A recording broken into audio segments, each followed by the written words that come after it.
நம்ம 2024 புத்தம் புதுசா ரிலீஸ் ஆன பாளையம் பிசி அப்படின்னு சொல்லிட்டு ஒரு வித்தியாசமான மலையாள இன்வெஸ்டிகேஷன் படம் தான் பார்க்க போறோம். இந்த படம் ஆரம்பிக்கும் போது லைட்டா டிராமாவா தான் ஆரம்பிக்கும். பாதி படத்துக்கு அப்புறம் தான் இன்வெஸ்டிகேஷன் ஸ்டார்ட் பண்ணுவாங்க. இந்த படத்தோட கதை என்ன அப்படின்னு சொல்லிட்டு கேட்டீங்கன்னா, நம்ம ஹீரோவும் ஹீரோவோட டீமும் சேர்ந்துக்கிட்டு ஒரு லேடிக்கு பந்தோபஸ்து கொடுக்குறேன் அப்படின்னு சொல்லிட்டு ஒரு வீட்டுக்கு போறாங்க. இவங்க எந்த வீட்டுல போயிட்டு ஸ்டே பண்ணிருக்காங்களோ அதே வீட்டுல 2 வருஷத்துக்கு முன்னாடி ஒரு கொலை நடந்திருக்கும். ஒரு பொண்ணை யாரோ கொலை பண்ணிட்டு தப்பிச்சு போயிட்டு இருப்பாங்க. அந்த கொலைகாரனை போலீஸ் இதுவரைக்குமே கண்டுபிடிக்கவே இல்லை. இப்ப பந்தோபஸ்துக்கு போன ஹீரோ அந்த கொலைகாரன் யாரு அப்படின்னு சொல்லிட்டு இன்வெஸ்டிகேட் பண்ண ஆரம்பிக்கிறாரு. இன்வெஸ்டிகேட் பண்ண ஹீரோக்கு மட்டும் இல்லாம நமக்கும் சேர்த்து எவன் தான் கொலைகாரன் அப்படின்னு சொல்லிட்டு காமிக்கும் போது அங்க வைப்பாங்க பாருங்க ட்விஸ்ட், ரொம்பவே நல்லா இருக்கும். சரி வாங்க இந்த படத்தை டீடைலா பார்க்கலாம். அதுக்கு முன்னாடி நம்ம சேனலை சப்ஸ்கிரைப் பண்ணிக்கோங்க, பக்கத்துல வர பெல் ஐகானை கிளிக் பண்ணிக்கோங்க. இந்த படத்தோட ஸ்டார்டிங் சீன்லயே நம்ம ஹீரோவை காமிக்கிறாங்க. நம்ம ஹீரோ ஏதோ ஒரு விஷயத்தை சாதிச்சிட்டாரு அப்படின்னு சொல்லிட்டு நம்ம ஹீரோக்கு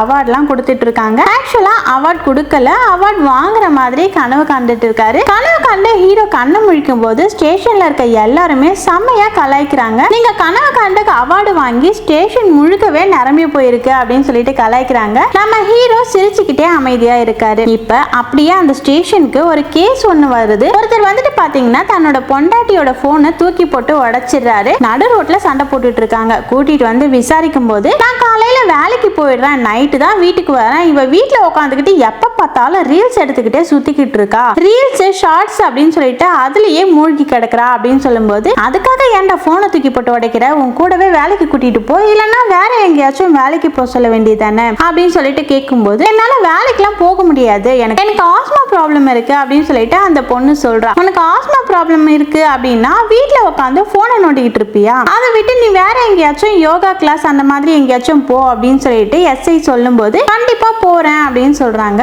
யோ சும்மா பொண்டாட்டி கிட்ட சண்டையெல்லாம் போட்டுட்டு இருக்காம யோகா கிளாஸ்க்கு அனுப்பிவே, எல்லாமே சரியாயிடும் அப்படின்னு சொல்ல அப்படியே சமாதானப்படுத்தி வீட்டுக்கு அனுப்பிடுறாங்க. பெருசா எந்த கேஸையும் கம்ப்ளைண்டா வாங்க மாட்டாங்க, எல்லாத்தையும் பேசியே முடிச்சு வச்சிடுறாங்க. இப்ப அப்படியே அங்க சீனை கட் பண்ணா அன்னைக்கு நைட்டு நம்ம ஹீரோக்கு நைட் டியூட்டி அப்படின்னு சொல்லிட்டு நைட் டியூட்டி பார்க்க எங்கேயோ போயிட்டு உட்காந்துட்டு இருக்காரு. மனைவிக்கு கால் பண்றாரு. மனைவி வீட்டுக்கு வரும்போது சில திங்ஸ் எல்லாம் வாங்கிட்டு வாங்க அப்படின்னு சொல்றாங்க. இவரும் ஓகேன்னு சொல்லிட்டு வெயிட் பண்ணிட்டு இருக்காரு. டியூட்டி பார்த்துட்டு இருக்கும்போது அங்க ஒரு கால்களை காமிக்கிறாங்க. இவங்க வந்து ஹீரோ கிட்ட கடன் வாங்கி இருப்பாங்க போல. கடனை திருப்பி கொடுக்கலாம் அப்படின்னு சொல்லிட்டு வரும்போது, பரவாயில்லமா நீயே வச்சுக்கோ அப்படின்னு சொல்ல, இல்ல பரவாயில்ல வச்சுக்கோங்க, வாங்கின கடனை திருப்பி கொடுத்தாதான் மறுபடியும் எனக்கு தேவைப்பட்டா அவசரம்னா உங்ககிட்ட கேட்டா நீங்க கொடுப்பீங்க அப்படின்னு சொல்லும்போது, அதை நீ கேட்கும் போது பாத்துக்கலாம், இப்ப நீயே வச்சுக்கோ, இப்ப வேலைக்கு போக போற இல்லையா, இப்ப இருக்கிற ஆண்கள் எல்லாம் ரொம்பவே மோசமான பசங்களா இருக்காங்க, பார்த்து போமா அப்படின்னு சொல்லும் போது, நான் பாத்துக்கிறேன் சார் அப்படின்னு சொல்லிட்டு கிளம்புறாங்க. நம்ம ஹீரோ எல்லார்கிட்டயுமே ரொம்பவே அன்பா இருக்காரு, எல்லாருக்குமே ரொம்பவே ஹெல்ப் பண்றாரு அப்படின்னு சொல்லிட்டு காமிக்கிறாங்க. அடுத்த மனைவிக்கு கால் பண்ணி என்னம்மா பண்ற,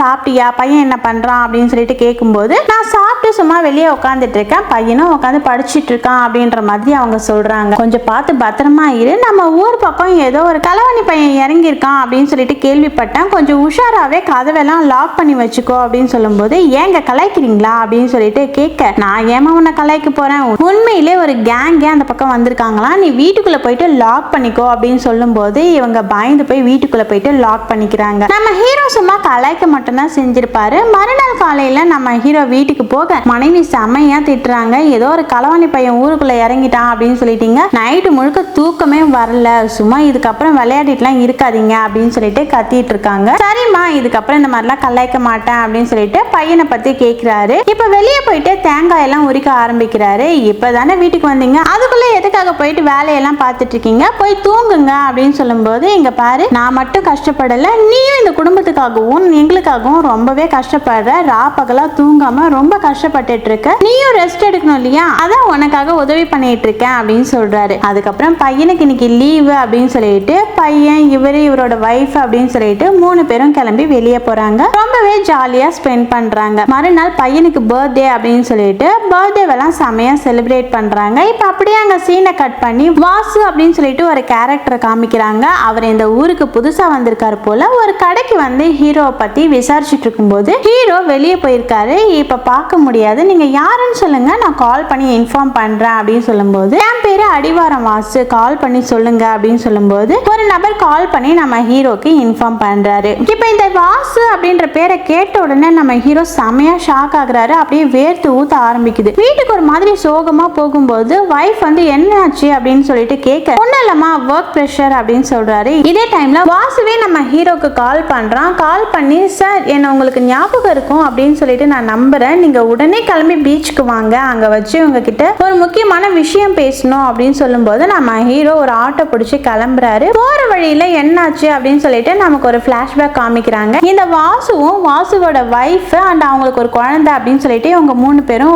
ஒரு நல்ல லைஃபை தான் லீட் பண்ணிட்டு இருக்காங்க. வாசு கிட்ட யாரோ பிரச்சனை பண்ணிட்டு இருக்காங்க போல. அவங்களை எதிர்த்து வாசு போலீஸ் ஸ்டேஷன்ல போய் கம்ப்ளைண்ட் கொடுத்துட்டு வந்திருக்காரு. உங்களுக்கு எதுக்கு இப்ப இந்த தேவையில்லாத வேலையெல்லாம், நம்மளே ஏதோ ரொம்ப கஷ்டப்பட்டு வாழ்ந்துட்டு இருக்கோம், அவங்க எல்லாம் பெரிய பெரிய ஆளுங்க, காசு பணம் பதவி அப்படின்னு சொல்லிட்டு பயங்கரமா கொழுத்து போயிருக்காங்க, நம்மள ஏதாவது பண்ணிட போறாங்க அப்படின்னு சொல்லிட்டு இருக்கும்போது நமக்கெல்லாம் ஒண்ணுமே ஆகாது, நீ கவலைப்படாத, எல்லாத்தையும் போலீஸ் பார்த்துப்பாங்க அப்படின்னு சொல்லிட்டே இருக்கும்போது இப்ப யாரோ வந்து கதவை தட்டுறாங்க. வைஃப் தான் போய் கதவை ஓபன் பண்ணும்போது இந்த வாசு யார் மேலேயோ கம்ப்ளைண்ட் கொடுத்துட்டு வந்தார் பாத்தீங்களா, அவங்களோட கேங் தான் வந்திருக்காங்க. மனைவிய சரமாரியா வெட்டி கொலை பண்ணிடுறாங்க. அந்த வாசுவையும் வெட்டி அங்க இருந்து தூக்கிட்டு போயிடுறாங்க. இப்ப அந்த குழந்தை மட்டும் உள்ளுக்குள்ள செமையா அழுதுகிட்டு இருக்கு. இந்த சம்பவத்தை அக்கம் பக்கத்துல பாத்துட்டு இருந்தாங்கல்ல, அவங்க எல்லாம் போலீஸ்க்கு கால் பண்ணி சொல்லும் போது போலீஸ் டீமே ஸ்பாட்டுக்கு வராங்க. நம்ம ஹீரோவும் வராரு. நம்ம ஹீரோ ஒரு கான்ஸ்டபிள் தான். வந்தவரை சுத்தி முத்தி பாக்குறாரு. அந்த லேடி இறந்து போயிட்டாங்க அப்படின்ற விஷயத்தையும் பாக்குறாரு. அந்த டைம் வந்துட்டு வாசுவை கையோட தூக்கிட்டு போயிருக்காங்க அப்படின்னா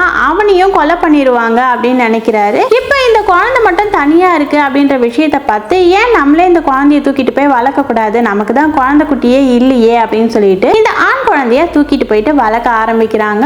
அந்த குழந்தை தான் இப்ப நம்ம ஹீரோக்கும் ஹீரோட மனைவிக்கும் பையனா இருக்கு அப்படின்னு சொல்லிட்டு காமிச்சிருப்பாங்க. இந்த விஷயம் எல்லாம் யோசிச்சுட்டே போயிட்டு வாசுவை மீட் பண்றாங்க. வாசு வந்துட்டு நான் என் பையனை மீட் பண்ணணும் அப்படின்னு சொல்லும் போது நம்ம ஹீரோ கண் கலங்கி அழுக ஆரம்பிக்கிறாரு. அவன் ஒண்ணு உன்னோட பையன் கிடையாது, இப்ப நாங்க என்னோட பையனா வளர்த்துக்கிட்டு இருக்கோம், நீ வந்துட்டு என்ன வேணா கேளு, என் உயிரை கூட கேளு, ஆனா அவனை மட்டும் கேட்காத, அந்த கேங் வந்து உன் பொண்டாட்டிய கொலை பண்ணிட்டு உன்னை தூக்கிட்டு போயிட்டாங்க, உன்னையும் கொலை பண்ணிருப்பாங்கன்னு நினைச்சேன், அதனாலதான் எனக்கு குழந்தை குட்டி இல்லையே, அந்த குழந்தை எங்க அனாதை ஆயிட போகுது அப்படின்னு சொல்லிட்டு நாங்களே தூக்கிட்டு போயிட்டு வளர்த்துட்டு இருக்கோம், என் பையனா வளர்த்துக்கிட்டு இருக்கேன், திடீர்னு வந்து குழந்தைய பார்க்கணும், குழந்தைய கூட அப்படின்னு சொல்லிட்டு கேட்டா எப்படி கொடுக்க முடியும், கொடுக்கலாம் முடியாது அப்படின்னு சொல்லும்போது, இல்ல சார் எனக்கு என் பையனை பார்க்கணும், என் குழந்தைய பார்க்கணும், அன்னைக்கு வந்து அந்த கேங் என்னை தூக்கிட்டு போயிட்டு கொலை பண்ண பார்க்கும்போது தப்பிச்சு ஓடி போயிட்டேன், அதுக்கப்புறம் அங்க இங்கன்னு தலைமறைவா வாழ்ந்து வீட்டுக்கு வந்து பார்க்கும்போது என்னோட குழந்தைய வந்து காணும், நீங்க தூக்கிட்டு போயிட்டீங்க, அதுக்கப்புறம் டிரான்ஸ்பரும் வாங்கிட்டு இந்த ஊருக்கு வந்துட்டீங்க, உங்களை தேடி கண்டுபிடிக்கவே எனக்கு ரொம்பவே கஷ்டமா போச்சு, இப்ப எனக்குன்னு இருக்கிற ஒரே ஒரு உறவு அவன் மட்டும்தான், ப்ளீஸ் எனக்கு என் குழந்தைய கொடுத்துருங்க அப்படின்னு சொல்லிட்டு கேட்கும்போது என்னால கொடுக்கவே முடியாது, இப்ப வந்துட்டு திடீர்னு குழந்தை வேணும்னு கேட்டா எப்படி கொடுக்க முடியும், வாய்ப்பே இல்லை, நீ என்ன வேணா பண்ணிக்கோ, ஆனா குழந்தைய மட்டும் கொடுக்கவே முடியாது அப்படின்னு சொல்ல, சரி ஓகே கடைசியா ஒரே ஒரு வாட்டி நான் என் பையனை பார்த்துட்டு போயிடுறேன் அப்படின்னு சொல்லும்போது அதுக்கும் ஹீரோ அலோ பண்ண மாட்டாரு. நீ குழந்தைய பார்த்துட்ட அப்படின்னா உன் கூடவே கூட்டிட்டு போகணும் அப்படின்னு சொல்லிட்டு ஆசைப்படுவ, தயவு செஞ்சு இங்க இருந்து கிளம்பி போயிடு அப்படின்னு சொல்லும்போது, சரி ஓகே நம்மளும் ஊர் ஊரா நாடோடி மாதிரி சுத்திட்டு இருக்கோம், அந்த கேங்குக்கு பயந்துக்கிட்டு நம்ம குழந்தை இந்த போலீஸோட வீட்லயே பத்திரமா இருக்கட்டும் அப்படின்னு சொல்லிட்டு அவர் அங்க இருந்து கிளம்பிடுறாரு. இப்ப அப்படியே அங்க சீனை கட் பண்ணி போலீஸ் ஸ்டேஷன்ல காமிக்கிறாங்க. ஸ்டார்டிங் சீன்ல ஒரு புருஷன் பொண்டாட்டி வந்தாங்க பாத்தீங்களா, இப்ப புருஷன் மட்டும் வந்திருக்காரு. சரி என் பொண்டாட்டியை தேடி கண்டுபிடிச்சு கொடுங்க அப்படின்னு சொல்லிட்டு வந்திருக்காரு. எங்கடா போன உன் பொண்டாட்டி அப்படின்னு சொல்லிட்டு கேட்கும்போது, நீங்க சொன்னீங்களே அப்படின்னு சொல்லிட்டு யோகா கிளாஸ்க்கு அனுப்பிச்சு விட்டேன், அந்த ஒரு சாமியார் அவன் நல்ல சாமியாருன்னு நினைச்சா என் பொண்டாட்டிக்கு யோகா கத்து கொடுப்பான் அப்படின்னு சொல்லிட்டு பார்த்தா அந்த சாமியாருக்கும் என் பொண்டாட்டிக்கும் கனெக்ஷன் ஏற்பட்டு இங்க இருந்து ஓடியே போயிட்டாங்க, என் பொண்டாட்டி ஓடி போனதுக்கு நீங்க தான் காரணம், கண்டுபிடிச்சு கொடுங்கன்னு கேட்டுட்டே இருக்கான். சரி நீ கம்ப்ளைண்ட் கொடுத்துட்டு போ, நாங்க தேடி பாக்குறோம் அப்படின்னு சொல்றாங்க. அடுத்து ஒரு லேடி, அவங்க வந்துட்டு பாத்தீங்கன்னா ஒரு ஆக்டிவிஸ்ட் போல, அவங்களுக்கு ஏதோ ஒரு பயம் இருக்கு, யாரோ அட்டாக் பண்ண பாக்குறாங்க, என் வீட்டு சுவத்துல எல்லாம் என்னை பத்தி தப்பா எழுதி வைக்கிறாங்க அப்படின்னு சொல்லிட்டு போலீஸ் கிட்ட பாதுகாப்பு கேட்டிருப்பாங்க. சரி ஓகே நீங்க 4 பேர் பாதுகாப்புக்கு போங்க அப்படின்னு சொல்லிட்டு 2 ஆண் போலீஸ் 2 பெண் போலீஸ் அப்படின்னு சொல்லிட்டு 4 பேரை அனுப்பி வைக்கிறாங்க. அதுல நம்ம ஹீரோவும் இருக்காரு. இவங்க 4 பேரும் கிளம்பி அந்த லேடியோட வீட்டுக்கு போறாங்க. அந்த லேடியோட ஹஸ்பண்ட் அப்புறம் ஒரு பொண்ணுன்னு சொல்லிட்டு வாழ்ந்துட்டு இருக்காங்க. நீங்க தான் பாதுகாப்பு கொடுக்கணும் அப்படின்னு சொல்லும்போது, நீ கவலைப்படாதம்மா, நாங்க பாத்துக்கிறோம், நாங்க எங்க ஸ்டே பண்ணணும் அப்படின்னு சொல்லிட்டு கேட்கும்போது, லேடிஸ்லாம் என் கூடயே என் வீட்லயே ஸ்டே பண்ணிக்கோங்க, ஜென்ஸ் மட்டும் அங்க தெரியுது பாருங்க, அந்த ஒரு வீடு எங்களோட வீடு தான், இப்போதைக்கு காலியா தான் இருக்கு, எனக்கு சொந்தமான வீடு தான், நீங்க அங்க போயிட்டு ஸ்டே பண்ணிக்கோங்க அப்படின்னு சொல்லும்போது சரி ஓகே அப்படின்னு சொல்லிட்டு இவங்க போயிட்டு கிளீன்லாம் பண்ணிட்டு அங்கேயே ஸ்டே பண்ண ஆரம்பிக்கிறாங்க. இந்த இடம் ரொம்ப கிராமத்துக்குள்ள இருக்கு, பக்கத்துல ஒரு ஹோட்டல் கூட கிடையாது. அதனாலயே பட்ரோஸ் அப்படின்னு சொல்லிட்டு ஒரு ஆளை அந்த லேடியோட ஹஸ்பண்ட் கூட்டிட்டு வந்து இன்ட்ரோ பண்ணி வைக்கிறாரு. இவர் வந்து பக்கத்துல ஒரு கடை வச்சு நடத்திட்டு இருக்காரு. உங்களுக்கு சாப்பாடெல்லாம் இவர் கரெக்டா கொண்டு வந்து கொடுத்துருவாரு. உங்களுக்கு வேண்டப்பட்ட எல்லாத்தையுமே பட்ரோஸே பண்ணி கொடுப்பாரு அப்படின்னு சொல்லும்போது, பட்ரோஸ் உன் வீடு எங்க அப்படின்னு சொல்லிட்டு நம்ம ஹீரோ கேட்கும்போது, ஆக்சுவலா நான் இந்த ஊருக்காரனே கிடையாது, நான் வந்து வேற ஒரு ஊருக்காரன், அங்க வந்துட்டு மலைச்சரிவு ஏற்பட்டு என்னோட குடும்பமே இறந்து போயிட்டாங்க, அதுக்கப்புறம் தான் நான் தன்னந்தனியா இந்த ஊருக்கு வந்து வாழ்ந்துட்டு இருக்கேன், சின்னதா ஒரு ஹோட்டல் வச்சிருக்கேன் அப்படின்னு சொல்லும்போது சரி ஓகே கரெக்டா சாப்பாடு மட்டும் கொண்டு வந்து கொடுத்துரு அப்படின்னு சொல்றாரு. இப்ப நம்ம ஹீரோ கூடவே ஒரு கான்ஸ்டபிள் வந்திருப்பாரு. அவரு பட்ரோஸ் கிட்ட எனக்கு கொஞ்சம் சரக்கு வேணும், நைட் ஆனா சரக்கு போடாம எனக்கு தூக்கமே வராது, சரக்கு கிடைக்குமா அப்படின்னு சொல்லிட்டு கேட்க, பக்கத்துல இந்த ஒயின் ஷாப்லாம் எதுவும் கிடையாது, ரொம்ப தூரம் போகணும் அப்படின்னு சொல்லும்போது, அப்படின்னா அட்லீஸ்ட் கல்லாச்சும் கிடைக்குமா அப்படின்னு சொல்லிட்டு கேட்கும்போது, வேணும்னா கள்ளச்சாராயம் கிடைக்கும் அப்படின்னு சொல்றான். டேய் போலீஸ் கிட்டே கள்ளச்சாராயம் பத்தி பேசுறியா அப்படின்னு சொல்லிட்டு நம்ம ஹீரோ மிரட்டும் போது, நம்ம ஹீரோ கூட இருக்க போலீஸ் ஏதோ ஒண்ணு சாயங்காலம் வரும்போது வாங்கிட்டு வா அப்படின்னு சொல்லி அனுப்பிச்சு விட்டுறாரு. இப்ப அப்படியே அங்க சீனை கட் பண்ணி அந்த லேடியோட வீட்டுல காமிக்கிறாங்க. லேடியோட வீட்டுல தான் இந்த லேடி போலீஸ்க்கெல்லாம் சாப்பாடு, அங்கே தான் ஸ்டே பண்ணியிருக்காங்க. அந்த லேடியோட ஹஸ்பண்ட் இந்த லேடி போலீஸ் கிட்டயே சில்மிஷம் பண்ணலாம் அப்படின்னு சொல்லிட்டு பாக்குறான். பொண்டாட்டி உள்ளுக்குள்ள இருந்து கத்துறாங்க. இவர் அப்படியே அமைதி ஆயிடுறாரு. அதுக்கப்புறம் பேசும்போது தான் இந்த லேடிக்கு ஒரு பையன் இருக்கான் அப்படின்னு சொல்லிட்டு தெரிஞ்சுக்கிறாங்க. அந்த பையன் எங்க இருக்கான், இப்ப எங்க இருக்கான் அப்படின்னு சொல்லிட்டு கேட்கும்போது, என்னோட பையன் வெளியூர்ல தங்கி படிச்சிட்டு இருக்கான் அப்படின்னு சொல்றாங்க. இப்ப அப்படியே அங்க சீனை கட் பண்ணி அந்த பையனை காமிக்கிறாங்க. இப்ப அப்படியே அங்க சீனை கட் பண்ணி ஹீரோவை காமிக்கிறாங்க. இங்க போலீஸ் டீம் பாத்தீங்கன்னா பந்தோபஸ்துக்கு வந்திருக்காங்க அப்படின்ற விஷயத்தை கேள்விப்பட்டு இந்த ஊரோட பிரீஸ்ட் வந்து ஹீரோவை மீட் பண்றாரு. எவனோ பண்ண தப்புக்கு நீங்க வந்து கஷ்டப்பட்டுட்டு இருக்கீங்க, உங்களுக்கு இந்த ஊர்ல ஏதாவது ஹெல்ப் வேணும் அப்படின்னா எனக்கு கண்டிப்பா கால் பண்ணுங்க, நான் வந்து ஹெல்ப் பண்றேன் அப்படின்னு சொல்றாரு. இதே டைம்ல ஒரு லேடி வந்துட்டு இந்த முட்டையெல்லாம் வித்துட்டு போவாங்க, அவங்களுக்கு ஹெல்ப் பண்ணணும் அப்படின்னு சொல்லிட்டு நம்ம ஹீரோ முட்டையெல்லாம் வாங்க சொல்றாரு. அடுத்து அப்படியே அன்னைக்கு நைட்டு காமிக்கிறாங்க. பட்ரோஸ் சரக்கு சாப்பாடு எல்லாம் வாங்கிட்டு வந்திருக்காரு. சார் இந்த வீட்டுல எப்படி நிம்மதியா படுத்து தூங்குறீங்க, இந்த வீட்டுல ஆல்ரெடி ஒரு பொண்ணை யாரோ கொலை பண்ணிட்டாங்க, அந்த கேஸ்ல குற்றவாளியை கூட இன்னும் போலீஸ் கண்டுபிடிக்கவே இல்லை, அது மட்டும் இல்லாம அந்த பொண்ணோட பேரு ரோஸ்மேரி, ரோஸ்மேரியோட ஆவி வந்துட்டு இந்த வீட்டுக்குள்ளதான் சுத்திக்கிட்டு இருக்கு அப்படின்னு சொல்லிட்டு இந்த ஊருக்குள்ள ஒரு பேச்சு, உங்களுக்கு எதுவும் சவுண்ட் எல்லாம் கேட்கலையா, நீங்க எதையும் ஃபீல் பண்ணலையா அப்படின்னு சொல்லிட்டு கேட்டுட்டு இருக்கும்போது அங்க நம்ம ஹீரோ வராரு. அந்த கேஸை பத்தி எங்களுக்கு நல்லாவே தெரியும், இந்த ஊரையே காப்பாத்துற இந்த ஊரையே காக்குற போலீஸால தங்களை காப்பாத்திக்க தெரியாதா, எங்களை நாங்க பாத்துக்கிறோம், போலீஸ் கிட்டயே கலாச்சாரம் வாங்கிட்டு வந்து கொடுக்குறியே, உனக்கு எவ்வளவு தைரியம் இருக்கணும் அப்படின்னு சொல்லிட்டு ஹீரோ பேசிட்டு கலாச்சிட்டே இருக்கும்போது அந்த இன்னொரு கான்ஸ்டபிள் இருக்காரு பாத்தீங்களா, அவரு பத்ரோஸ் கிட்ட இந்தாப்பா நீ கொஞ்சம் குடி அப்படின்னு சொல்லிட்டு டம்ளரை கொடுக்க, ஐயோ நான் குடிக்கவே மாட்டேன், எனக்கு குடி பழக்கமே கிடையாது அப்படின்னு சொல்லும்போது நம்ம ஹீரோ ஷாக்கா பாக்குறாரு. அப்படின்னா எங்க கிட்ட மட்டும் பாட்டில் வாங்கிட்டு வந்து கொடுத்துட்டு நீ மட்டும் நல்லவனா இருக்க பாக்குறியா அப்படின்னு சொல்லிட்டு கேட்க, அப்படிலாம் கிடையாது, எனக்கு இந்த போதையெல்லாம் பத்தாது அப்படின்னு சொல்லிட்டு பாக்கெட்குள்ள இருந்து ஒரு பாக்கு பாக்கெட்டையே வெளியே எடுக்கிறாரு. ஒரு பெரிய சரமா இருக்கு, அடிக்கடி பிரிச்சு வாய்க்குள்ள போட்டுட்டே இருப்பேன், லைட்டா போதையா இருக்கும், இதான் எனக்கு பிடிக்கும் அப்படின்னு சொல்றாரு. இப்ப அப்படியே இங்க சீனை கட் ஆகுது. நம்ம ஹீரோட அந்த எஸ்ஐ இருக்காரு பாத்தீங்களா, அவர் டீமை கூப்பிட்டுக்கிட்டு வெளியே ஏதோ ஒரு வேலையா போயிருக்காரு. அந்த டைம்ல பொண்டாட்டியை காணோம் அப்படின்னு சொல்லிட்டு ஒருத்தர் கம்ப்ளைண்ட் கொடுத்தாரு பாருங்க. அவர் எஸ்ஐ கிட்ட வந்து நான் என் பொண்டாட்டியை கண்டுபிடிச்சிட்டேன், என் பொண்டாட்டி வந்துட்டு அவங்க கூட ஓடி போயிட்டா அப்படின்னு சொல்லிட்டு பார்த்தா அந்த சாமியார் ஒரு ஃப்ராடு சாமியார் போல, என் பொண்டாட்டிக்கு மட்டும் இல்லாம அங்க யோகா கத்துக்க வந்த எல்லாருக்குமே போதை பொருளை கொடுத்து ஏமாத்தி மயக்கி அங்க இருந்து கடத்திட்டு போயிட்டான் போல, இப்பதான் அவன் எங்க இருக்கான் அப்படின்னு சொல்லிட்டு கண்டுபிடிச்சிட்டு வந்திருக்கேன், என் கூட வாங்க அப்படின்னு சொல்லிட்டு கூப்பிட இவங்களும் அப்படியே டீமா கிளம்பி போறாங்க. உள்ளுக்குள்ள போக இவன் சொன்ன மாதிரியே போதையால மயக்கி தான் அந்த சாமியார் நிறைய பெண்களை கூட்டிட்டு போயிட்டான் போல, என்ன காப்பாத்துங்க காப்பாத்துங்க அப்படின்னு சொல்லிட்டு அந்த பொண்டாட்டிங்க எல்லாம் வெளியே ஓடி வரும்போது சாமியாரை கைது பண்ண பாக்குறாங்க. அந்த டைம்ல சாமியாரோட ஆட்கள் போலீஸையே அடிக்கலாம் அப்படின்னு சொல்லிட்டு பார்க்கும்போது போலீஸ் பயங்கரமா ஃபைட் பண்ணி அவங்க எல்லாரையும் கைது பண்ணிடுறாங்க. இங்க இருக்கிற பெண்களை எல்லாம் மீட்டுறாங்க அப்படின்னு சொல்லிட்டு காமிக்கிறாங்க. அடுத்து நம்ம ஹீரோவை காமிக்கிறாங்க. அவங்க ஸ்டே பண்ணியிருக்க அந்த வீடே ரொம்ப அழுக்கா இருக்கு அப்படின்னு சொல்லிட்டு ஒரு தாடிக்காரனை கூட்டிட்டு வந்து கிளீன் பண்ண சொல்லும்போது, சார் நீங்க மட்டும் இந்த வீட்டுல இல்ல அப்படின்னா சொல்றான், நான் இந்த வீட்டு பக்கமே வரமாட்டேன், ஏன்னா இந்த வீட்டுல ரோஸ்மேரியோட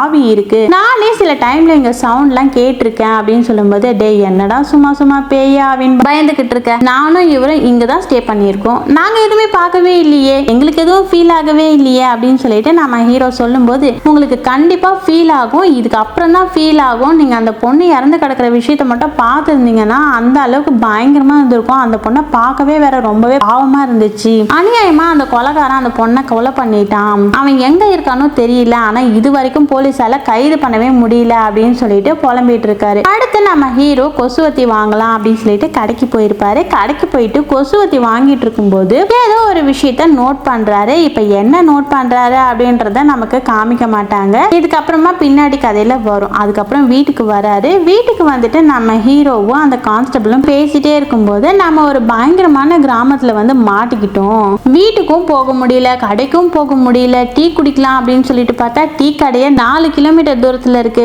பிளாக் காஃபியாவது போட்டு குடிக்கலான்னு பார்த்தா இந்த வீட்டுக்குள்ள எது பண்ணாலும் ரத்த வாடை வரும் அப்படின்னு சொல்லிட்டு எல்லாரும் மிரட்டிட்டு இருக்கானுங்க அப்படின்னு சொல்லும்போது, ரத்த வாடையெல்லாம் வராது, நான் போட்டு கொடுக்குறேன் அப்படின்னு சொல்லிட்டு ஹீரோ உள்ள போறாரு. உள்ளுக்குள்ள போயிட்டு அடுப்பை ஆன் பண்ணலாம் அப்படின்னு சொல்லிட்டு பார்க்கும்போது கேஸ் காலியா இருக்கு. சரி ஓகே, கட்டையை வச்சு பத்த வைக்கலாம் அப்படின்னு சொல்லிட்டு பின்னாடி போறாரு. கட்டைங்களுக்கு நடுவுல ஏதோ ஒரு விஷயத்த பார்த்து ஷாக் ஆயிடுறாரு. இப்ப அப்படியே அங்க சீன் கட் ஆகுது. மறுநாள் காலையில காமிக்கிறாங்க. இவங்க ப்ரொடெக்ஷன் கொடுக்க வந்தாங்க பாத்தீங்களா, அந்த லேடியோட வீட்டு வாசல்ல அந்த செவத்துல வந்துட்டு பாத்தீங்கன்னா யாரோ தப்பா எழுதி வச்சுட்டு போயிட்டு இருக்காங்க. நீங்க பாதுகாப்பு கொடுக்க வந்தும் பாத்தீங்களா இந்த மாதிரி எழுதிட்டு போயிருக்காங்க அப்படின்னா நீங்க என்ன வேலை பாக்குறீங்க அப்படின்னு சொல்லிட்டு அந்த லேடி கத்திக்கிட்டு இருக்காங்க. நம்ம ஹீரோ யூனிஃபார்ம் எல்லாம் போட்டுட்டு போயிட்டு இதை யார் பண்ணியிருப்பான் அப்படின்னு சொல்லிட்டு பாக்குறாரு. விசாரிக்க ஆரம்பிக்கிறாரு. உங்களுக்கு யார் மேலேயாவது சந்தேகம் இருக்கா அப்படின்னு சொல்லிட்டு கேட்கும்போது, எனக்கு யார் மேலேயும் சந்தேகம்லாம் இல்லை அப்படின்னு சொல்லிட்டு அந்த லேடி சொல்றாங்க. நீங்க கவலைப்படாதீங்க, இதுக்கப்புறம் எதுவும் ஆகாம நாங்க பாத்துக்கிறோம் அப்படின்னு சொல்லிட்டு உத்தரவாதம் எல்லாம் கொடுக்குறாரு. அடுத்து நம்ம ஹீரோ எஸ்ஐக்கு கால் பண்றாரு. கால் பண்ணி இந்த ரோஸ்மேரி கேஸ் இருக்குல்ல சார், இந்த கேஸை நான் கொஞ்சம் இன்வெஸ்டிகேட் பண்ணலாமா, இப்போ நாங்க வந்துட்டு ப்ரொடெக்ஷன் கொடுக்க வந்த இடத்துல ஒரு வீட்டில் ஸ்டே பண்ணியிருக்கோம் இல்லையா, இதே வீட்டில் தான் ரோஸ்மேரியை 2 வருஷத்துக்கு முன்னாடி யாரோ கொலை பண்ணியிருக்காங்க, எனக்கு இப்போ சில எவிடன்ஸ்லாம் கிடைச்சிருக்கு, இதை வச்சு நான் ப்ரொசீட் பண்ணவா, இன்வெஸ்டிகேஷன் ஆரம்பிக்கவா அப்படின்ற மாதிரி கேட்கும்போது, தாராளமா ஆரம்பிங்க, ஆனா ஒரே ஒரு கண்டிஷன் என்ன அப்படின்னா, இப்போ நீங்க ப்ரொடெக்ஷன் கொடுக்க போயிருக்கீங்க, அதுல எந்த பாதிப்பும் வந்துடக்கூடாது, அதுக்கு எந்த பாதிப்பும் வராம நீ என்ன வேணா பண்ணிக்கோ, இப்போ உனக்கு என்ன வேணும் அப்படின்னு சொல்லிட்டு கேட்கும்போது, முதல்ல எனக்கு அந்த கேஸோட ஃபைல் வேணும் அப்படின்னு சொல்லிட்டு கேட்டு போனை கட் பண்றாரு. அடுத்து ஒரு கண்ணாடிக்காரனை காமிக்கிறாங்க. இந்த கண்ணாடிக்காரனை கூட்டிட்டு வந்து விசாரிக்க ஆரம்பிக்கிறாங்க. உனக்கும் அந்த ரோஸ்மேரிக்கும் என்ன கனெக்ஷன், இப்போ வந்து நாங்க அந்த லேடிக்கு தான் ப்ரொடெக்ஷன் கொடுக்க வந்திருக்கோம், இருந்தாலும் இந்த கேஸ்ல ஏதாவது விசாரிச்சு கண்டுபிடிக்க முடியுமான்னு பாருங்க அப்படின்னு சொல்லிட்டு மேல இருந்து ஒரு உத்தரவு வந்திருக்கு.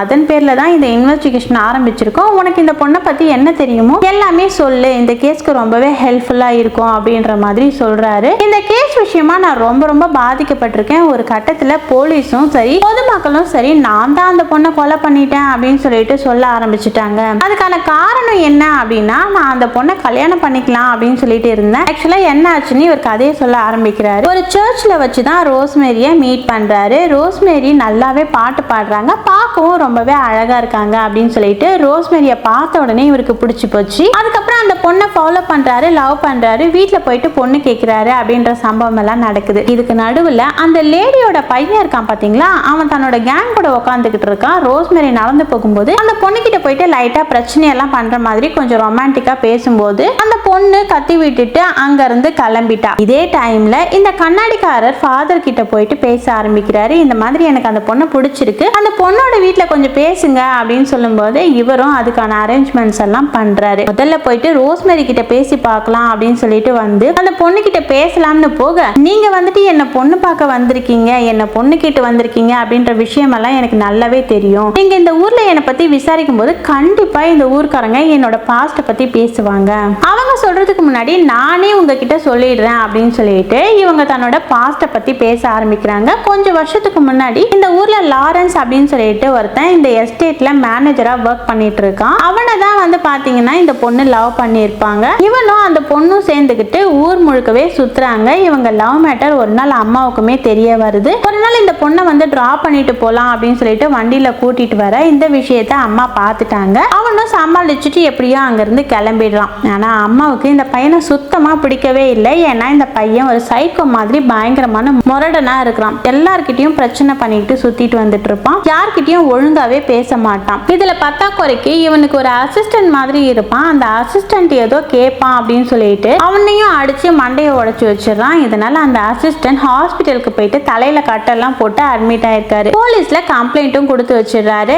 என்ன ஆச்சு அப்படின்னு சொல்லிட்டு இந்த பொண்ணும் இந்த பொண்ணுடைய அம்மாவும் விசாரிக்க வரும்போது அவன் ஒரு சைக்கோமா, அவனை போய் நீ லவ் பண்ணிட்டு இருக்க பாரு, ஒண்ணுமே சொல்றதுக்கு இல்ல அப்படின்னு சொல்லிட்டு செமையா ஃபீல் பண்ணி பேசிட்டு இருக்கும்போது நம்மால ஒன்னும் அந்த மாதிரி ஆள் கிடையாது, ரொம்ப முரடெல்லாம் ஒன்றும் கிடையாது, போயிட்டு மீட் பண்ணி பேசலாமா அப்படின்னு சொல்லிட்டு கிளம்பி போறாங்க. அவனை மீட் பண்ணலாம் அப்படின்னு சொல்லிட்டு போக பாத்டப்ல அப்படியே மூச்சு பேச்சு இல்லாம அப்படியே இறந்து கிடக்குறான். அவன் இறந்து போயிட்டான் அப்படின்னு தான் அவங்க நினைக்கிறாங்க. கிட்டக்க போய் செக் பண்ணலாம் அப்படின்னு சொல்லிட்டு போகும்போது டக்குன்னு தண்ணிக்குள்ள இருந்து வெளியே வருவான் பாருங்க. இவங்க பயந்துட்டு அங்கிருந்து ஓடியே போயிடுறாங்க. அதுக்கப்புறம் தான் இந்த லாரன்ஸ் பத்தி முழுசா தெரிஞ்சுக்கிட்டு இவன் வந்துட்டு ஏதோ ஒரு காரணத்துக்காக மட்டும்தான் நம்ம கிட்ட பழகிட்டு இருக்கான். அந்த காரணம் அந்த வேலை முடிஞ்சு போச்சு அப்படின்னா நம்மளை கழட்டி விட்டுட்டு போயிடுவான் அப்படின்னு சொல்லிட்டு இவங்க அந்த பையனை மீட் பண்றதே கிடையாது. நான் உண்டு தன் வேலை உண்டு அப்படின்னு சொல்லிட்டு இவங்க பாட்டுக்கு அவங்க வேலையை பார்த்துக்கிட்டு இருக்கும்போது திடீர்னு ஒரு நாள் காட்டு பக்கமா இவங்க ஏதோ ஒரு வேலையா போறாங்க. அப்ப அந்த லாரன்ஸ் வந்து இவங்களை மீட் பண்ண வாரான். அந்த லாரன்ஸை பார்த்த உடனே பயந்துகிட்டு இவங்க ஓட ஆரம்பிக்கிறாங்க. இவன் விடாம பின்னாடியே விரட்டிட்டு போக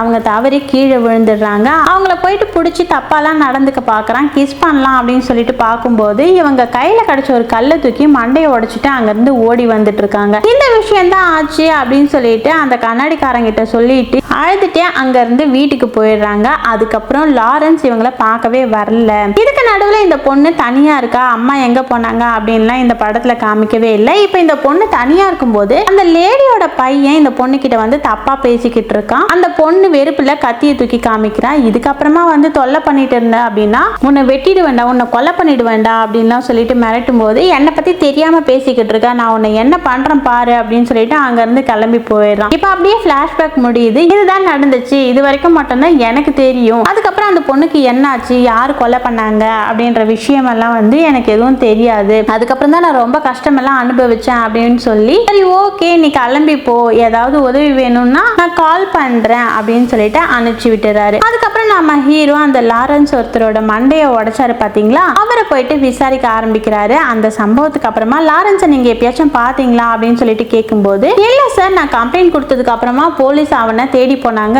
அவன் இந்த ஊரை விட்டே போனவன் தான், அதுக்கப்புறம் நான் இந்த ஊர்ல அவனை பார்க்கவே இல்லை, எனக்கும் அவனுக்கும் கூட எந்த கனெக்ஷனும் இல்லை அப்படின்னு சொல்ல நம்ம ஹீரோ விசாரிச்சுட்டு வந்துடுறாரு. இப்ப அப்படியே அங்க சீனை கட் பண்ணி நம்ம ஹீரோ ஸ்டே பண்ணியிருக்க அந்த வீட்டுல காமிக்கிறாங்க. பட்ரோஸ் தான் அடிக்கடி வந்து அந்த சாமான் எல்லாம் கழுவி கொடுக்கறது, எல்லா உதவியும் பண்றது அப்படின்னு சொல்லிட்டு இவங்களுக்கு ரொம்பவே ஹெல்ப் பண்ணிட்டு இருக்காரு. நைட் வந்துட்டு செமையா சரக்கு அடிச்சுட்டு படுத்தேன், அப்பயுமே தூக்கம் வரல அப்படின்னு சொல்லிட்டு அந்த கான்ஸ்டபிள் பட்ரோஸ் கிட்ட சொல்லி புலம்பிட்டு இருக்கும்போது இது எல்லாத்துக்கும் காரணம் அவதான், ரோஸ்மெரி தான் உங்களை தூங்க விடாம தொல்லை பண்ணிட்டு இருக்கா போல அப்படின்னு சொல்லும்போது அதுவும் சரிதான் அப்படின்னு சொல்லிட்டு நேரா நம்ம ஹீரோ கிட்ட போயிட்டு சார் நம்ம இந்த ஊருக்கு வந்து ஒரு வாரத்துக்கு மேல ஆகுது, எனக்கு என் பொண்டாட்டி பிள்ளை ஞாபகமாவே இருக்கு, நான் வேணா ஊருக்கு போயிட்டு நாளைக்கு வரட்டுமா அப்படின்னு சொல்லிட்டு கேட்கும்போது சரி ஓகே போயிட்டு வா அப்படின்னு சொல்ல நீங்க தான் எஸ்ஐ கிட்ட பேசிக்கணும் அப்படின்னு சொல்லும்போது நான் பாத்துக்கிறேன் அப்படின்னு சொல்றாரு. அடுத்து நம்ம ஹீரோ கிளம்பி ஒரு சூப்பர் மார்க்கெட்டுக்கு போயிட்டு கிளவுஸ் அதுக்கப்புறமா சில திங்ஸ் எல்லாம் வாங்குறாரு. என்ன வாங்குறாரு அப்படின்லாம் தெரியல, வாங்கிட்டு வீட்டுக்கு வராரு. அப்புறம் போலீஸ் வந்து பட்ரோஸை அரெஸ்ட் பண்ணி கொண்டு போறாங்க. என்னடா இவனை வந்து கூட்டிட்டு போறாங்க அப்படின்னு சொல்லிட்டு பார்க்கும்போது இவன் தான் ரோஸ்மெரியை கொலை பண்ணிட்டானா அப்படின்னு சொல்லிட்டு ஊருக்குள்ள பேசிட்டு இருக்காங்க. நம்ம ஹீரோ போயிட்டு கெத்தா உட்காராரு. இப்ப அப்படியே என்ன நடந்ததுன்னு சொல்லிட்டு பிளாஷ்பேக்ல நமக்கு காமிக்கிறாங்க. நம்ம ஹீரோ கொசுவத்தி வாங்கிட்டு வீட்டுக்கு போலாம் அப்படின்னு சொல்லிட்டு கிளம்ப பக்கத்திலே தான் பட்ரோஸோட அந்த ஹோட்டல் கடை இருக்கு. உள்ள யாரோ உட்காந்துட்டு இருக்காங்க, கடை க்ளோஸ் ஆயிருக்கு. உள்ள உட்காந்து யார் என்ன பண்ணிட்டு இருக்காங்க அப்படின்னு சொல்லிட்டு அங்க இருக்கிற கேப் மூலமா பார்க்கும்போது அங்க அந்த பட்ரோஸ் உட்காந்து சரக்கு போட்டுட்டு இருக்கான். கூட ஒரு வயசானவர் சரக்கு ஊத்தி கொடுத்துட்டு இருக்காரு. இவன் என்ன அவ்வளவு பெரிய ஆளா, யாரோ ஒருத்தர் சரக்கு ஊத்தி கொடுக்குறாரு, அது மட்டும் இல்லாம நான் குடிக்கவே மாட்டேன், குடிப்பழக்கமே இல்லை அப்படின்னு சொன்னா, ஆனா பார்த்தா உட்காந்து குடிச்சிட்டு இருக்கானே அப்படின்னு சொல்லிட்டு ஒரு டவுட்டோட அங்க இருந்து கிளம்பி போயிருப்பாரு. அதுக்கப்புறம் வீட்டுல இருக்கும்போது டீ போடலாம் அப்படின்னு சொல்லிட்டு பின்னாடி இருக்க அந்த மரக்கட்டையை உடைக்கலாம்னு போக அந்த கட்டைங்களுக்கு இடுக்கல இருந்து என்னமோ ஒண்ணு கீழே விழுகுது. அது என்னன்னு பார்த்தா இந்த பாக்கு பாக்கெட் தான். இவன் இங்க வரும்போது போட்டு போயிருப்பானா அப்படின்னு சொல்லிட்டு பார்த்தா இது வந்து புதுசுலாம் கிடையாது, ரொம்பவே பழசு, அப்படியே மங்கி போய் கிடக்கு. ரொம்ப நாளைக்கு முன்னாடி அவன் இங்க வந்திருக்கான் போல, வரும்போது போட்டு போயிருக்கான் போல அப்படின்னு சொல்லிட்டு யோசிக்கிறாரு. அதுக்கப்புறம் பர்சனலா இவரே போயிட்டு எஸ்ஐயை மீட் பண்ணி இது வரைக்கும் என்ன கண்டுபிடிச்சிருக்காரோ எல்லாமே சொல்லிட்டு யார் மேல டவுட் இருக்கோ அந்த நேமையும் சொல்லும் போது இங்க பாரு, முக்கியமா நமக்கு எவிடன்ஸ் தான் முக்கியம். எவிடன்ஸ் வச்சு மட்டும்தான் அடுத்த கட்ட நடவடிக்கையை நம்ம எடுக்கவே முடியும். நீ முதல்ல கண்டுபிடிக்க வேண்டியது ஸ்ட்ராங்கான எவிடன்ஸ். இப்ப அந்த பொண்ணு எப்படி இறந்து போனா அப்படின்னு சொல்லிட்டு அவர் சொல்ல ஆரம்பிக்கிறாரு. அந்த பொண்ணை ஒரே ஒரு நபர் மட்டும்தான் கொலை பண்ணியிருக்காரு. இப்ப இந்த கேஸ்ல போலீஸ்க்கு புரியாத விஷயம் என்ன அப்படின்னா, வீட்டுக்குள்ள இருந்து எந்த பொருளும் காணாம போகல, அந்த பொண்ணை ரேப் பண்ணவும் ட்ரை பண்ணல. அப்படி இருக்கும்போது எதுக்காக எவனோ ஒருத்தன் இந்த பொண்ணை கொலை பண்ணணும், அதுதான் போலீஸ்க்கு புரியாத விஷயம். மேபி இந்த பொண்ணுக்கும் அந்த கொலைகாரனுக்கும் முன்பகை இருந்து அதுக்காக கூட கொலை பண்ணியிருக்க வாய்ப்பு இருக்கு. இந்த பொண்ணோட வாயை பிடிச்சி அழுத்தும் போது இந்த பொண்ணு அந்த கொலைகாரனோட கையை பிடிச்சி கடிச்சிருக்கா. அதுக்கப்புறம் தான் இந்த கொலைகாரன் அந்த பொண்ணோட தலையை சவத்துல பிடிச்சி இடிச்சிருக்கான். அந்த இடிச்சதுல தான் அந்த பொண்ணு இறந்து போயிருக்கா. அதுக்கப்புறம் கையில ரத்தம் படிஞ்சிருக்கும், அந்த ரத்தத்தை சவத்துல தடவி விட்டுட்டு போயிருக்கான். இப்ப நமக்கு அந்த வீட்டுக்குள்ள இருந்து ஒரு ஆணோட கைரேகை கிடைச்சிருக்கு. இந்த கைரேகையை மேட்ச் பண்ணி பார்த்த வரைக்கும் யாரு கூடயுமே மேட்ச் ஆகல. இதுக்கான மேட்சிங்கை நீ கரெக்டா கண்டுபிடிச்சிட்ட அப்படின்னாலே இந்த கேஸ் முக்கால்வாசி முடிஞ்ச மாதிரி அப்படின்னு சொல்லிட்டு எஸ்ஐ சொல்லியிருப்பாரு. இதுக்காக ஹீரோ என்ன பிளான் பண்றாரு அப்படின்னா, பட்ரோஸை வீட்டுக்கு வர வைக்கிறாரு. வீட்டுக்கு வந்து நம்ம ஹீரோ சரக்கடிக்கிற மாதிரியும் அதுக்கு சைட் டிஷ் ரெடி பண்ற மாதிரியும் ஒரு பிளான். அந்த சைட் டிஷ்ஷை இவனை சாப்பிட வைக்கலாம். மீன் சாப்பிட்டு ரொம்ப காரமா இருக்கு அப்படின்னு சொல்லும் போது தண்ணி குடிப்பான். இப்ப நம்ம கிளாஸ்ல இருந்து அந்த ஃபிங்கர் பிரிண்டை எடுத்துடலாம் அப்படின்னு சொல்லிட்டு பிளான் பண்றாரு. ஒரு கிளாஸ் எடுத்து கிளவுஸ் எல்லாம் மாட்டிக்கிட்டு பக்காவா கிளீன் பண்ணி துடைக்கிறாரு. துடைச்சதுக்கு அப்புறமா மீனை வறுத்து அதுல செமையா மிளகாத்தூளை போட்டு கொண்டு போயிட்டு அந்த மீனை சாப்பிடு அப்படின்னு சொல்லிட்டு கொடுக்கும்போது இவன் சாப்பிட்றான். சாப்பிட்டு செம காரமா இருக்கு, தண்ணி வேணும் தண்ணி வேணும் அப்படின்னு சொல்லிட்டு கேட்க ஒரு தட்டுக்கு மேல ஒரு கண்ணாடி கிளாஸ் வச்சிருக்காரு. அந்த கண்ணாடி கிளாஸ்ல கொஞ்சமா தண்ணி ஊத்தி கொடுக்குறாரு. இவனும் அந்த தண்ணியை குடிக்கிறான். குடிச்சதுக்கு அப்புறமா இது பத்தாது மொத்தமா கொடுங்க அப்படின்னு சொல்லிட்டு அந்த தண்ணியை மொத்தமா வாங்கி குடிக்கிறான். இப்ப நம்ம ஹீரோ இந்த கிளாஸை பத்திரமா டேப்லாம் போட்டு ஒட்டி ஃபாரன்சிக்கு அனுப்பி வைக்கிறாரு. அவங்க டெஸ்ட் பண்ணி பாக்குறாங்க. டெஸ்ட் பண்ணி பார்க்கும்போது பக்காவா மேட்ச் ஆகுது. இப்ப நம்ம ஹீரோ கன்ஃபார்மே பண்ணிட்டாரு, இவன் தான் கொலைகாரன் அப்படின்னு சொல்லிட்டு. அதுக்காக அவனை கூப்பிட்டு உட்கார வச்சு இந்தாப்பா சரக்கடிப்பா அப்படின்னு சொல்லிட்டு ஊத்தி கொடுக்கும்போது நான் குடிக்க மாட்டேன் அப்படின்னு சொல்றான். பொய் சொல்லாத, ஒழுங்கு மரியாதையா குடி அப்படின்னு சொல்லிட்டு மிரட்டும் போது வேற வழியே இல்லாம அவன் சரக்க வாங்கி குடிக்கிறான். இப்ப நம்ம ஹீரோ உண்மையை சொல்றா அப்படின்னு சொல்ல என்ன உண்மை அப்படின்னு சொல்லிட்டு கேட்கிறான். இப்ப நீ உண்மையை சொல்லுவ பாரு அப்படின்னு சொல்லிட்டு அடிச்சு தலையில துண்டு கட்டியிருப்பாரு பாத்தீங்களா, அந்த துண்டெல்லாம் எடுத்து கையில கட்டி அப்படியே உள்ளுக்குள்ள இழுத்துட்டு போயிட்டு போட்டு பொலன்னு பொலக்கிறாரு. போலீஸ் இங்க பாரு, நான் யாருன்னு உனக்கு தெரியாது, நான் உன்னை கொலை பண்ணிடுவேன், ஒழுங்கா என்ன அவுத்து விட்டுரு அப்படின்னு சொல்லும்போது எப்படி ரோஸ்மெரியை கொலை பண்ணிய அந்த மாதிரி என்னையும் கொலை பண்ணுவியான்னு கேட்க, எனது ரோஸ்மெரியை நான் கொலை பண்ணனா அப்படின்னு சொல்லிட்டு ஆக்டிங் போடும்போது நம்ம ஹீரோ 2 அடியை போடுறாரு. பயப்புல வேற வழி இல்லாம என்ன விஷயம் ஆச்சுன்னு சொல்ல ஆரம்பிக்கிறான். ஆக்சுவலா இந்த பட்ரோஸ் இருக்கான் பாத்தீங்களா, இந்த ஊருக்குள்ள கள்ளச்சாராயம் காய்ச்சி வித்துக்கிட்டு இருக்கான். இவங்கிட்ட ஒரு பெரிய கேங்கே இருக்காங்க. அதே மாதிரி தான் ஒரு நாள் கள்ளச்சாராயம் காய்ச்சிட்டு இருக்கும் போது அந்த டைம்ல போலீஸ் ரைட் பண்ண வராங்க. போலீஸை பார்த்த உடனே பயந்துகிட்டு அந்த டீம்ல இருக்க எல்லாரும் செதறி ஓடுறாங்க. அப்படி காட்டுக்குள்ள ஓடிட்டே இருக்கும்போது தான் காட்டுக்கு பக்கத்துல தான் இந்த பொண்ணோட வீடு இருக்கும். இந்த வீட்டை பார்த்த பட்ரோஸ் இந்த வீட்டுக்குள்ள போயிட்டு ஒளிஞ்சிக்கலாம் அப்படின்னு சொல்லிட்டு ஓடி வந்து ஒளிஞ்சிட்டு இருக்கும்போது இந்த விஷயத்த ரோஸ்மெரி பார்த்துடுறாங்க. ஐயோ காப்பாத்துங்க காப்பாத்துங்க அப்படின்னு சொல்லிட்டு கத்தும் போது இவன் காண்டாயிட்டான். ஓடி போயிட்டு வாயை பொத்தி கத்தாத கத்தாத அப்படின்னு சொல்ல டக்குன்னு இந்த பொண்ணு அந்த கையை பிடிச்சி கடிக்க ஆரம்பிக்கிறா. உடனே இவனுக்கும் வரும் பாருங்க கோவம். அந்த தலையை போட்டு செவத்திலே டமால் டுமில்னு இடிக்கிறான். பயங்கரமா காயம் பட்டு அந்த பொண்ணு அங்கேயே இறந்து போயிடுறான். இவனுக்கு செமையா ரத்தம் ஊத்துது. அந்த ரத்தத்தை அங்க இருக்கிற செவத்துல தடவி விட்டுட்டு இவன் எப்பயும் பாக்கு போட்டுட்டே இருப்பான் பாத்தீங்களா. இவனுக்கு அந்த பாக்கு போடுற பழக்கம் அப்படின்றது ஒரு பயங்கரமான அடிக்ஷன் போல. அந்த பாக்க தூக்கி வாய்க்குள்ள கொட்டிட்டு யதார்த்தமா வழக்கம் போல பாக்கெட்டை தூக்கி போடுவாங்க பாத்தீங்களா, அதே போல தூக்கி போட்டிருக்கான். இந்த எல்லா விஷயத்தையும் வச்சுதான் நம்ம ஹீரோ கண்டுபிடிச்சிருப்பாரு. இப்ப அவனை அரெஸ்ட் பண்ணி கூட்டிட்டு போனதுக்கு அப்புறமா தான் நம்ம ஹீரோ ஒரு வாரமா இங்க வந்து ஒர்க் பண்ணிட்டு இருக்காரு. வீட்டுக்கே போகல. இப்ப நான் கிளம்பி வீட்டுக்கு போறேன் அப்படின்னு சொல்லிட்டு கிளம்பி போயிட்டாரு. அதுக்கப்புறம் சுதந்திர தினத்தன்னைக்கு சாதனை பண்ண போலீஸ்க்கெல்லாம் அவார்டு கொடுப்பாங்க. அதே டைம்ல நம்ம ஹீரோக்கும் அவார்டு கொடுக்குறாங்க. நம்ம ஹீரோ தனியால ஒரு கேஸையே கண்டுபிடிச்சு இந்த போலீஸோட மானத்தையே காப்பாத்திருப்பாரு. இறந்து போன ஒரு பொண்ணுக்கு நீதி வாங்கி கொடுத்திருக்காரு அப்படின்னு சொல்லிட்டு திறமையான போலீஸ் அப்படின்னு சொல்லிட்டு அவார்டு கொடுக்குறாங்க. நம்ம ஹீரோவோட ஆசை நிறைவேறி போச்சு அப்படின்னு சொல்லிட்டு காமிச்சு இந்த படத்தோட ஸ்டோரியும் முடிக்கிறாங்க. இந்த படம் கொஞ்சம் சிம்பிளா இருந்துச்சு. படத்தோட கிளைமேக்ஸ் ரொம்பவே நல்லா இருந்துச்சு. உங்களுக்கு பிடிச்சிருந்ததா இல்லையா அப்படின்னு சொல்லிட்டு மறக்காம கீழே கமெண்ட் பாக்ஸ்ல சொல்லுங்க. நம்ம சேனலை சப்ஸ்கிரைப் பண்ணலன்னா மறக்காம சப்ஸ்கிரைப் சப்ஸ்கிரைப் பண்ணிக்கோங்க. பக்கத்தில் வர பெல் ஐக்கானையும் கிளிக் பண்ணிக்கோங்க. தேங்க்ஸ் ஃபார் வாட்சிங்.